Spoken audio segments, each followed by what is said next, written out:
How to save Outlook emails on iPhone. To get started, first of all go ahead and open up the Outlook app on your phone. You will then be taken to the inbox where you can view all your Outlook emails. Open any mail from here. If you want to save this email, then scroll down and tap on the print icon.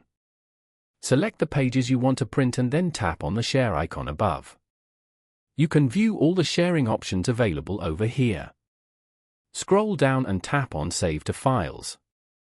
Then, choose the folder where you want to save the email and tap on Save. Now, go back and open up the Files app.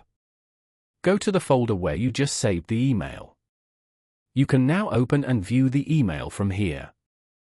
Following these steps, you can easily save Outlook emails on iPhone. Thank you for watching. Please leave a like if this tutorial helped you, or leave a comment below if you have any questions related to the video.